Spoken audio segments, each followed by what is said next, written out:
शिक्षा चिकित्सा भरपूर रोजगार है, उज्जवल भविष्य का यही तो मूल आधार है। विकास हो रहा है, उत्थान हो रहा है, प्रगति का द्वार खुला है, दशा दिशा भी बदल रहा है। विकास की नई गाथा लिख रहा है झारखंड, हमारा झारखंड, उभरता झारखंड, हमारा झारखंड, उभरता झारखंड। है कि आपको इस कार्यक्रम का रहता है बेसब्री से इंतजार, क्योंकि इसी कार्यक्रम के माध्यम से आप जान पाते हैं कि झारखंड में विभिन्न क्षेत्रों में कैसे हो रहे हैं काम और आप कैसे होंगे लाभान्वित। बातों का सिलसिला जारी रखते हुए आज हम आपको बताएंगे कैसे मास्टर सोबरेन मांझी पुस्तकालय से बच्चे हो रहे हैं लाभान्वित। जी हाँ, देखा जाता है कि आर्थिक स्थिति अच्छी नहीं होने के कारण हमारे जो भावी विद्यार्थी हैं, जिन्हें पढ़ाई लिखाई में काफ़ी रुचि है, वो विभिन्न विषयों के किताबें खरीदने में असमर्थ हो जाते हैं। लेकिन यह पुस्तकालय उन सभी के लिए बहुत ही बड़ा काम कर रहा है। अब बच्चे इस पुस्तकालय में हर विषय की किताबें उपलब्ध होने के कारण अपनी पढ़ाई पूरी कर पा रहे हैं और जानकारियाँ भी ग्रहण कर रहे हैं, जिनसे इनके जीवन में अच्छे मार्गदर्शन भी मिल रहे हैं। तो चलिए बिना देर के आपको भी लिए चलते हैं और दिखाते हैं कि बच्चे इस पुस्तकालय से कैसे हो रहे हैं लाभान्वित। दर्शकों, शिक्षा हमारे लिए बहुत ही महत्वपूर्ण स्थान रखता है। जिस प्रकार हमारे लिए भोजन आवश्यक है, उसी प्रकार शिक्षा बहुत ही आवश्यक है। बिना शिक्षित हम कुछ भी नहीं कर सकते हैं। अगर हम शिक्षित नहीं होंगे तो अपने वातावरण को और अपने आप को शिक्षित नहीं कर पाएंगे, ना ही आसपास के लोगों को समझा पाएंगे कि शिक्षा कितना महत्वपूर्ण स्थान रखता है। इसी के कार्यक्रम के तहत आज हम जिला मास्टर सोबरन मांझी जिला पुस्तकालय गुमला आए हुए हैं, जहां हम देख रहे हैं कि हमारे पीछे कुछ बच्चे और बच्चियां हैं जो शिक्षित होने के लिए अपने आप को किस तरह से तन्मिन करके रखे हुए हैं, जो एक छोटी से संसाधन के मौजूद जगह पर अपने आप को ढाल रहे हैं और शिक्षित होने के लिए तत्पर हैं। इनके आँखों में, इनके सामने एक सपना है कि किसी भी तरह से हम शिक्षित होकर अपने आप को और अपने राज्य का नाम, अपने ज़िले का नाम, अपने घर परिवार का नाम रोशन कर पाएँ। इसके लिए राज्य सरकार के द्वारा और जिला के द्वारा भी पुस्तकालय की व्यवस्था की गई है, जहां हमारे पीछे जो बच्चे और बच्चियां हैं दूर दराज से आते हैं और अपने आप को तल्लीन करके पढ़ाई में ध्यानरत करते हैं। तो आइए इन्हीं बच्चों से कुछ जानते हैं और कुछ समझते हैं कि किन कठिनाइयों के साथ ये यहाँ पर आती हैं और क्या क्या सुविधाएं इनको मिल रहा है और कैसे ये अपने आप को शिक्षित होने के लिए ढाल रहे हैं। पुस्तकालय उस स्थान को कहते हैं जहाँ अध्ययन हेतु विभिन्न तरह की पुस्तकें उपलब्ध रहती हैं। पुस्तकों के संग्रहालय में पुस्तकें बेची नहीं जाती, बल्कि थोड़े से शुल्क में लोगों को पढ़ने के लिए दी जाती हैं। अपने झारखंड प्रदेश में विद्यार्थियों की सुविधा के लिए कई पुस्तकालय खोले गए हैं। गुमला जिले में मौजूद मास्टर सोबरन मांझी पुस्तकालय वहां के विद्यार्थियों की पहली पसंद है। इन्हें यहां पढ़ने के लिए निःशुल्क पुस्तकें दी जाती हैं। रजिस्ट्रेशन के नाम पर इनसे मात्र 300 रुपये लिए जाते हैं। यहाँ विद्यार्थियों को पढ़ने के लिए हर तरह की पुस्तकें उपलब्ध हैं। ये विद्यार्थी चाहे किसी भी परीक्षा की तैयारी कर रहे हों, उन्हें यहाँ पढ़ने के लिए पर्याप्त सामग्री मिल जाती है। यहाँ के बारे में तो मतलब बचपन से पता था कि यहाँ लाइब्रेरी है, लेकिन मैं तो अभी आना शुरू किया हूँ। अभी मेरा 6 महीना या 7 महीने करीब हो रहा है। शुल्क तो यहाँ रजिस्ट्रेशन के लिए 300 करीब मैं दिया था, लग रहा है मुझे, शेष याद नहीं है, लेकिन 300 रजिस्ट्रेशन, यहाँ का रजिस्ट्रेशन शुल्क और बाकी बात सारा कुछ निःशुल्क है। यहाँ तो औसत रूप से देखा जाए मेरा तो 8 से 9 घंटा। हाँ, यहाँ का माहौल काफ़ी अच्छा है और यहाँ पर एकाग्रता रूप से काफ़ी अच्छा से पढ़ाई हो जाता है।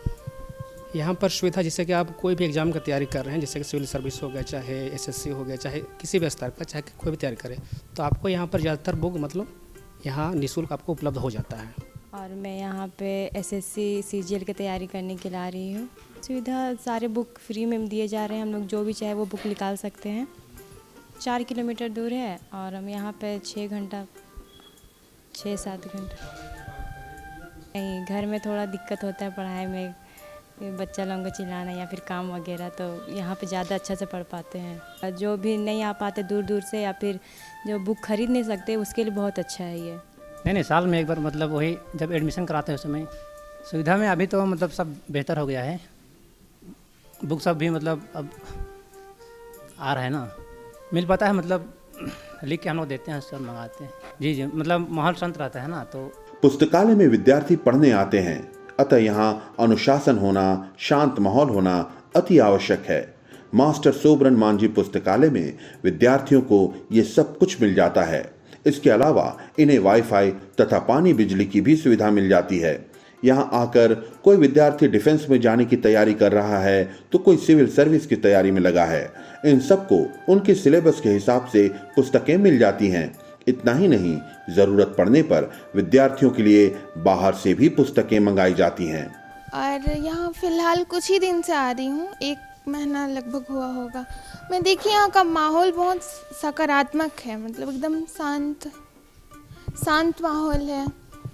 और अगर सुविधा की बात की जाए तो यहाँ वाईफाई फ्री है और लाइट एनी टाइम रहता है, फ़ैन मतलब मौसम के अकॉर्डिंग वो चलेगा ही, और पानी भी है, तो सारा कुछ ठीक है।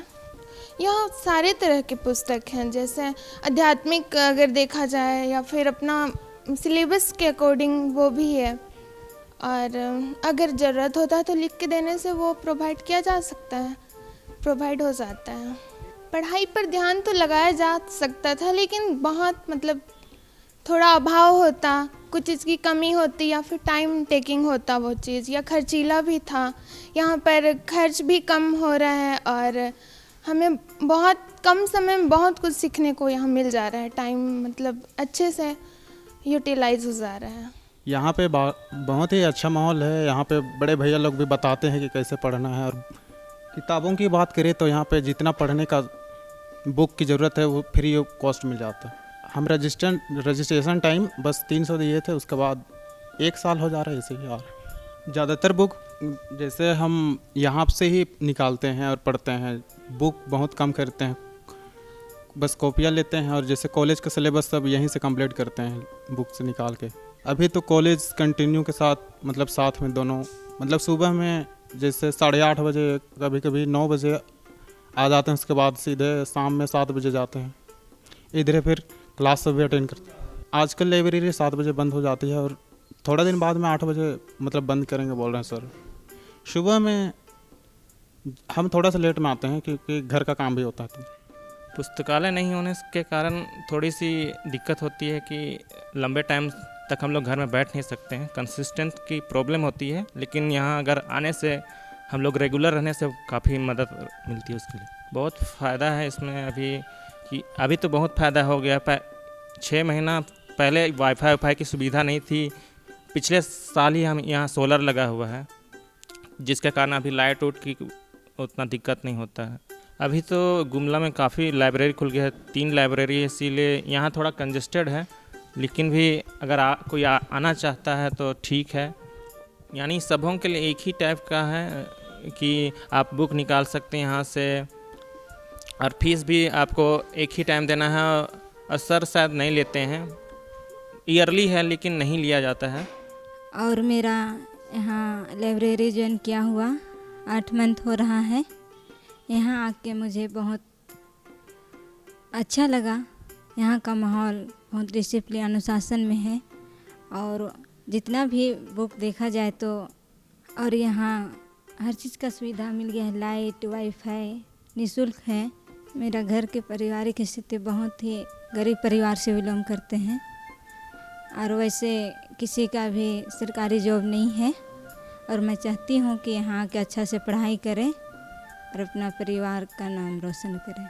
यहाँ पढ़ने आए विद्यार्थी बताते हैं कि पुस्तकालय यहाँ के विद्यार्थियों के लिए काफी लाभदायक है। घर में पढ़ाई का माहौल नहीं मिलता, जबकि पुस्तकालय का माहौल शांत होता है तथा यहाँ विद्यार्थी एक दूसरे को पढ़ने के लिए प्रेरित भी करते हैं। चूंकि यहाँ हर तरह की पुस्तकें निःशुल्क उपलब्ध होती हैं, अतः यह आर्थिक रूप से कमजोर विद्यार्थियों के लिए एक वरदान है। पहले तो मैं मतलब गांव में ही रहती थी, तो मुझे ऐसा कुछ नहीं पता था। फिर मैट्रिक के बाद जब मैं यहाँ गुमला आई तो पता चला कि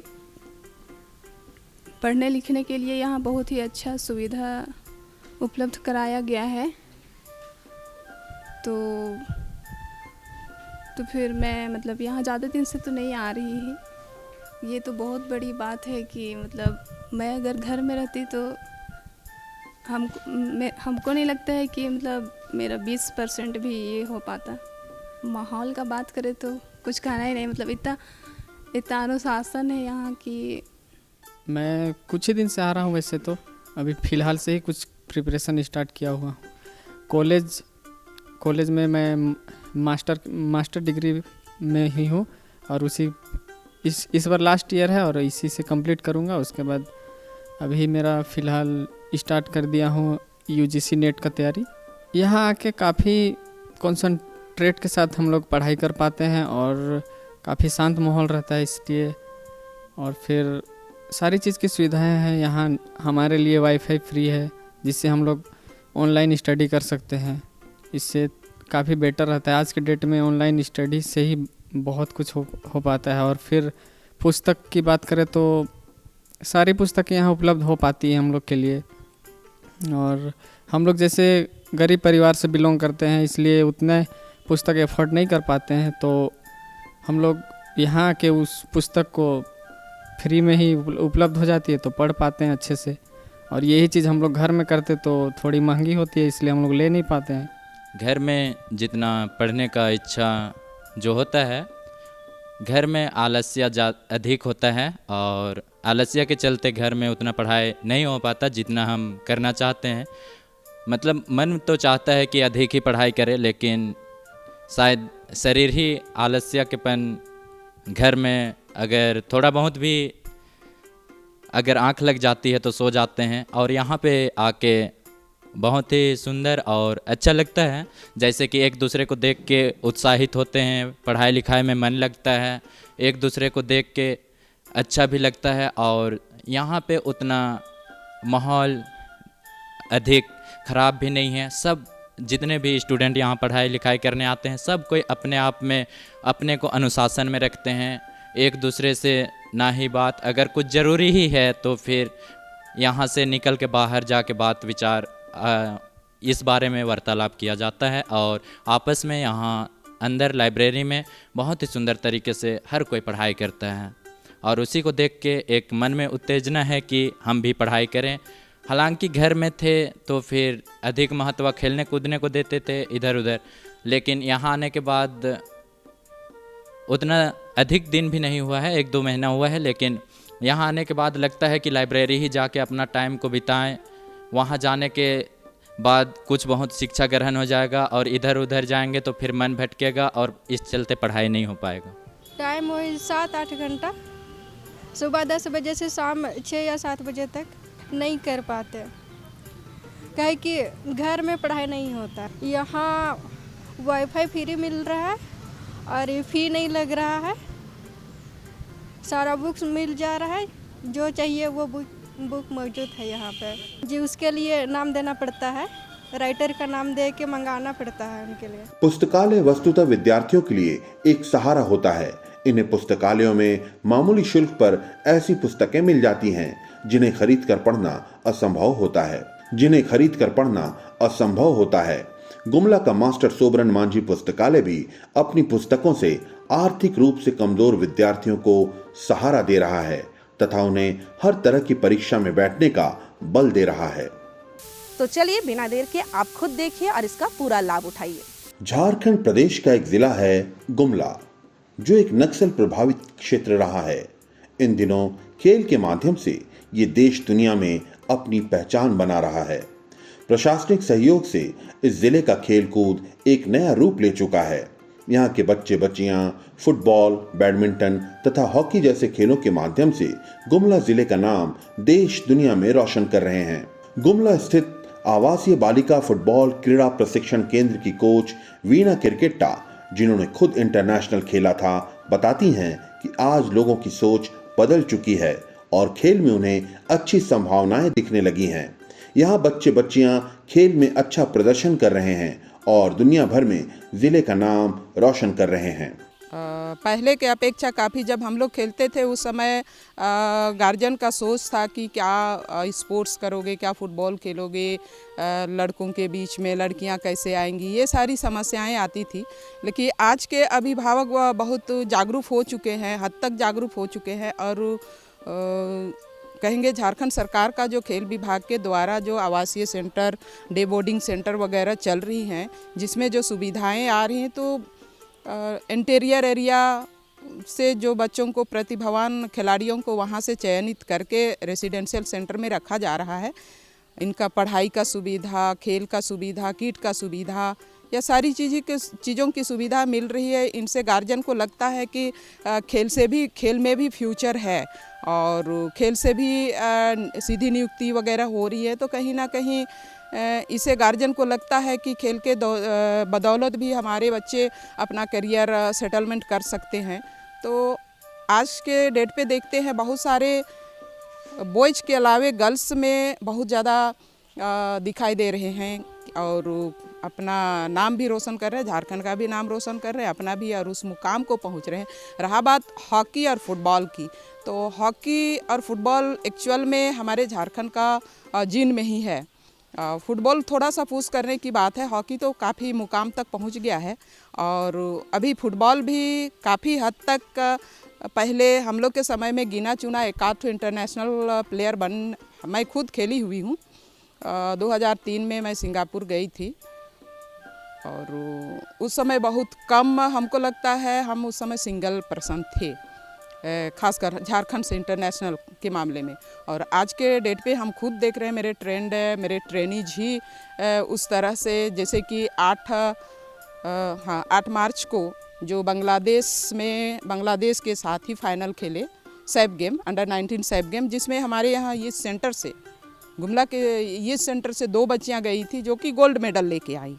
और अभी जस्ट आज पहुँची है ये हमारे अंडर 16 सैफ गेम जो नेपाल में हुई, वहाँ भी बहुत अच्छा प्रदर्शन की। लास्ट में टाई ब्रेकर के द्वारा निर्णय लिया गया, जिसके वजह से टाई ब्रेकर में हार गई, शायद 3-2 का रिजल्ट रहा, हाँ उसमें रनर अप रही। तो इस तरह से आज मतलब पूरे झारखंड में फुटबॉल का भी, गर्ल्स फुटबॉल का कहीं ना कहीं जगह है। यहाँ की बच्चियाँ जो फुटबॉल के खेल से जुड़ी हुई हैं, वे बताती हैं कि इस खेल में उन्हें काफी आनंद आता है, इससे इनका तन मन दोनों स्वस्थ रहता है। इन लोगों ने फुटबॉल के क्षेत्र में कई खिताब अपने नाम किया है। इन लोगों ने सुब्रतो कप, सैफ, SGF1 सभी में सम्मानजनक मेडल प्राप्त किया है। मैं फुटबॉल खेलती हूँ, मुझे फुटबॉल खेलना बहुत अच्छा लगता है। मैं सबसे पहले तो मेरी मैम बीना क्रिकेटा को धन्यवाद देना चाहूँगी, क्योंकि सुबह शाम हम लोग को प्रैक्टिस कराने में लगे रहते हैं। तो सबसे पहले मैं मैम बीना क्रिकेटा को बहुत बहुत धन्यवाद दूंगी। सबसे पहले तो मैं अपनी कोच को धन्यवाद देती हूँ, काहे कि हम लोगों को सुबह शाम प्रैक्टिस कराते हैं, दिन रात हम लोग के पीछे लगे रहते हैं। उसी के बदौलत आज मैं इतनी ऊंचाई तक पहुंची हूँ। सुब्रतो में दोनों गोल्ड मेडल है, फिर SGF में भी गोल्ड मेडल है, खेलो इंडिया में ब्रॉन्ज मेडल है और अभी सैफ गेम में सिल्वर मेडल। मतलब हम लोग अभी खेल रहे हैं तो हमसे जो जूनियर हैं वो भी हम लोगों को देखेंगे और उनका मन में भी यही ख्याल आएगा कि दीदी लोग इतना अच्छा कर रही है, इतना ऊंचाई तक जा रही है, तो हम लोग भी करेंगे तो हम लोग भी ऊंचाई तक पहुंचेंगे, ये सोचेंगे छोटी लोग भी।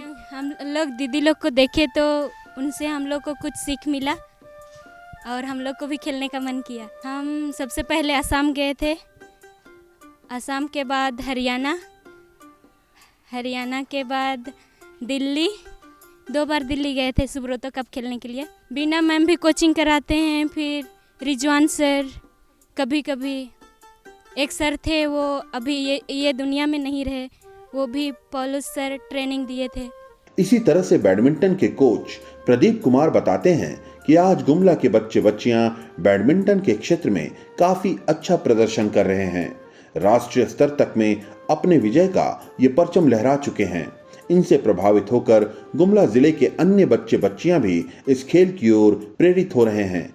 बच्चों के अभिभावक इसमें अब बच्चों का भविष्य देखने लग गए हैं। ये बताते हैं कि प्रशासन इस खेल में इन लोगों की मदद कर रहा है। बावजूद इसके यहाँ संसाधनों का अभाव है और इस अभाव में भी बच्चे अपने जिले का नाम रोशन करने में कोई कसर नहीं छोड़ रहे। डीसी सर के माध्यम से आप सभी लोग देखने के लिए आते हैं और सर का काफ़ी हर चीज़ में सहयोग रहा है और करते भी रहते हैं और सर के माध्यम से बच्चों को आज जो भी सुविधा है सर के माध्यम से ही मिलती है यहाँ पे। और दूसरी चीज़ है कि हम लोग को थोड़ा सा शटल का तो अभाव रहता ही है, तो हमारा बस सर से और विभाग से एक निवेदन है कि थोड़ा शटल का हम लोगों को व्यवस्था कर दिया जाए मंथली में। तो यहाँ पे लगभग कम से कम 10 से 15 से 20 बच्चे नेशनल प्लेयर हैं, बच्चे और बच्चियों मिला करके। तो हम कोशिश करेंगे कि हमारा बच्चे का रिजल्ट और अच्छा हो अगर शटल का सुविधा मिल जाए, बस सिर्फ और शटल मिल जाए, बाकी तो हम लोग जो कुछ हो अपने से कर ही लेंगे। 25 का ही डिस्टेंस है जो कि सेंटर चलती है यहाँ पे हम लोगों को, क्रीड़ा किसले का जो सेंटर चलती विभाग का निदेशालय से साझा से। सिलेक्शन बच्चा का ट्रायल हुई थी, ट्रायल में जब विभाग से चिट्ठी आता है तो उसके हिसाब से हम लोग सिलेक्शन कर करके बच्चों को लेते हैं। एज ग्रुप इसमें रहता है 12 से लेकर करके 14 के बीच में ट्रायल देने के। 10 से नहीं ऐसा कोई नहीं बोलते, क्योंकि ऐसा हम खुद ही नहीं कराते। किसी भी बच्चे और बच्चियां को पढ़ाई छोड़ने को नहीं बोलते हैं और पढ़ाई को देखते हुए ट्यूशन कोचिंग स्कूल को देखते हुए ही प्रैक्टिस करवाते हैं। उसके लिए हमको अलग से थोड़ा सा टाइमिंग निकालना हो मैच के दौरान तो निकालते हैं, लेकिन किसी बच्चे को पढ़ाई में। और दूसरी चीज़ है कि हमारे यहाँ जितने भी बच्चे हैं, कोई भी बच्चे मतलब कि सेकेंड डिवीज़न नहीं पढ़ाई के क्षेत्र में। मेरे पास ऐसा बच्ची लोग है, देखिए एक बच्ची है वो काव्या, हमेशा स्टार्टिंग क्लास से वो 99% लाती है। यहाँ के बच्चे बताते हैं कि यहाँ खेल का अच्छा माहौल है, यहाँ के कोच इन्हें सिखाने में काफ़ी मदद करते हैं। इन्हीं की बदौलत आज बैडमिंटन के क्षेत्र में राष्ट्रीय स्तर तक के खेल में गुमला जिले का नाम शामिल है। यहाँ पर इंस्ट्रक्शंस अच्छा से दिया जाता है, डिसिप्लिन में भी रहने के लिए बताया जाता है और प्रैक्टिस भी अच्छा से कराते हैं। लेकिन शटल का कमी होने के कारण जो है सर अच्छा से हम लोग को प्रैक्टिस नहीं करा पाते हैं। तो मैच जो बाहर होता है फेदर शटल से होता है, तो यहाँ पर शटल नहीं मिलता है किसी को। तो फिर हम लोग सर बोलते हैं, मतलब सर और हम लोग सब डिस्कस करके कुछ मतलब 1 महीना में 4 जन मिला के 4-5 जन 2-3 महीना में 250-250 रुपया जमा करते हैं प्लास्टिक शटल के लिए। लेकिन फेदर शटल का मतलब पैसा जमा करने के लिए हम लोग के पास उतना पैसा नहीं है, क्योंकि हम लोग सब कोई अलग अलग परिवार से बिलोंग करते हैं। किसी के पास ज़्यादा पैसा है, किसी के पास कम है, तो फिर इसलिए सबके साथ में नहीं हो पाता है फेदर शटल से प्रैक्टिस। और बाहर जो मैच होता है फेदर शटल से होता है, तो इसलिए बाहर नहीं खेल पाते हैं। सबसे पहले हम जब यहाँ आए थे तो हमको खेलने मन नहीं था बैडमिंटन। मतलब जब खेलने लगे, समय थोड़ा हो गया तो पता चला कि बैडमिंटन जो गेम है बस खेलना नहीं है, उससे जो है आदमी का व्यवहार में भी परिवर्तन होता है, डिसिप्लिन आता है। क्योंकि बैडमिंटन बस फिजिकली गेम नहीं है, मेंटल गेम है। तो इसे खेलने से माइंड भी डेवलप हुआ, तब अब धीरे धीरे खेल रहे तो उससे बहुत कुछ सीखते जा रहे। इसलिए अब इसको मन करता है कि प्रोफेशनल खेल ही बना ले। वहाँ पर सब प्लेयर्स का रैंकिंग होता है और वहाँ पर जाने से बहुत कुछ सीखे भी, एक्सपीरियंस हुआ कि बाहर जो बड़े बड़े प्लेयर्स हैं वो कैसे खेलते हैं और जो हमसे ज़्यादा एक्सपीरियंस लोग हैं वो लोग कैसे खेलते हैं, उसका एक्सपीरियंस मिला। हम लोग को यहाँ पे शटल नहीं मिलता है खेलने के लिए, जिसके वजह से हम लोग का प्रैक्टिस में थोड़ा कमी होता है। मेरा नाम रौनक राज है, हम डीएसपी रोड गुमला वीर कुंवर सिंह कॉलोनी से आते हैं। मेरा ड्रीम है बैडमिंटन में अपना करियर बनाना और नेशनल खेलना, international. My dream is to play international और नेशनल एंड हमको अपना नाम करना है, जैसे like badminton player like Chirag Shetty, Satwik Ranki Reddy, all this badminton player sir. हमको इसी तरह अपना नाम करना है, इंटरनेशनल खेलना है। हमारे कोच प्रदीप कुमार बहुत अच्छे हैं, वो हमें बहुत अच्छे से सिखाते हैं और हमारा मनोबल बढ़ाते हैं। गुमला जिले के बच्चे बच्चियां आज कम संसाधनों में भी खेल जगत में जिले का नाम रोशन कर रहे हैं। यहाँ से एक खिलाड़ी निकल रहे हैं जो खेल में अपनी पहचान बनाने में कामयाब हो रहे हैं। ये अन्य लोगों को खेल के प्रति प्रेरित भी कर रहे हैं और उन्हें खेल के क्षेत्र में नई राह दिखा रहे हैं। अभी हमने देखा कि गुमला जिला में जहाँ एक और मास्टर सोबरन मांझी पुस्तकालय किस तरह से बच्चों को शिक्षित कर रहा है। उसी के साथ साथ स्पोर्ट्स बैंक के द्वारा यहाँ के बच्चियों को फुटबॉल, रैकेट और बैडमिंटन के उपलब्धता करवाते हुए उनको शिक्षित भी किया जा रहा है कि खेल में भी ये अपने आप को स्थापित करें और अपना परचम लहराएं। इसी के साथ दीजिए हमारी पूरी टीम को इजाज़त। मिलते हैं अगले किसी अंक में। नमस्कार, जोहार। देखा ना आप सभी ने, बातों का सिलसिला यूं ही जारी रखते, लेकिन समय हो गया है आपसे विदा लेने का। हम लेंगे आपसे इजाजत ताकि अगले अंक में पुनः हम आपसे यूं ही बातें कर पाए। तब तक के लिए नमस्कार, जोहार। विकास की नई गाथा लिख रहा है झारखंड, हमारा झारखंड, उभरता झारखंड, हमारा झारखंड, उभरता झारखंड।